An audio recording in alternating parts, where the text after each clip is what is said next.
అతను ఒక ప్రభుత్వ ఉన్నతాధికారి. గ్రూప్ 1 స్థాయి లాంటి కఠిన పరీక్ష కోసం ఎంతో శ్రమించాడు. గౌరవప్రదమైన ఉన్నతోద్యోగాన్ని పొందటానికి దీక్ష పట్టుదలతో కష్టపడ్డాడు. ఎన్నో నిద్రలేని రాత్రులు, పుస్తకాలతో సావాసం చేశాడు. కన్న తల్లిదండ్రులకు, తోడబుట్టిన అక్కాతమ్ముళ్లకు దూరమయ్యాడు. కనీసం ప్రాణ స్నేహితులను కూడా కలవకుండా పట్టుదలతో టాప్ ర్యాంక్ సాధించాడు. అతడే సివిల్ సర్వీస్ పరీక్ష టాపర్ అశ్విని కుమార్ పాండా.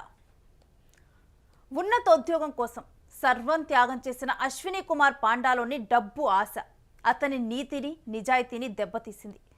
తన అధికారాన్ని ఉపయోగించి అక్రమంగా సంపాదించడం మొదలుపెట్టాడు. లంచాలు తీసుకోవటం అతనికి సర్వసాధారణంగా మారింది.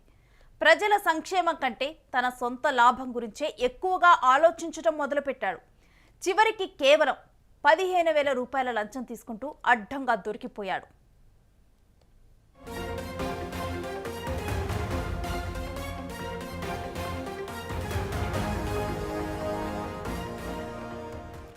ఒడిశా రాష్ట్ర సివిల్ సర్వీస్ పరీక్ష టాపర్ అశ్విని కుమార్ పాండా అవినీతికి పాల్పడుతూ ఒడిశా విజిలెన్స్ అధికారులకు దొరికిపోయారు.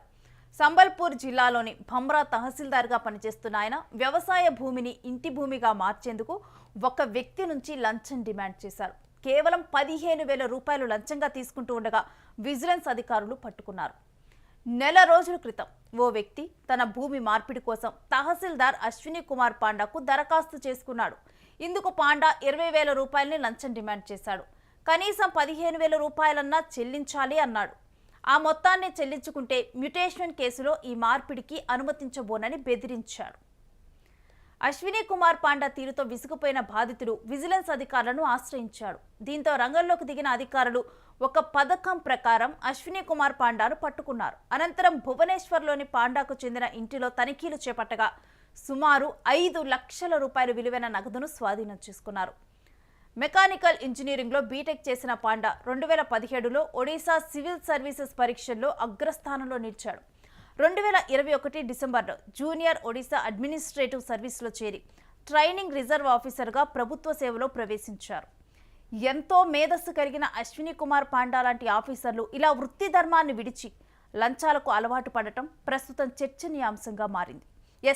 ఇలాంటప్పుడే ఇటువంటి సంఘటనలు గుర్తొస్తూ ఉంటాయి. రీసెంట్గా అవినీతిని అరికట్టడానికి ఒక కంట్రీలో ఏఐ మినిస్టర్ని పెట్టుకున్నారు. మేబీ ఇలా అంటే ఒక బాధ్యత కలిగిన ఆఫీసర్లు ఎంతో అంటే దేశాన్ని, ఒక జిల్లాని, ఆ తర్వాత రాష్ట్రాన్ని, ఒక జిల్లా బాగుపడితే ఒక ఊరు బాగుపడితే ఒక జిల్లా బాగుపడుతుంది, జిల్లా బాగుపడితే ఒక రాష్ట్రం బాగుపడుతుంది, ఆ తర్వాత దేశం బాగుపడుతుంది.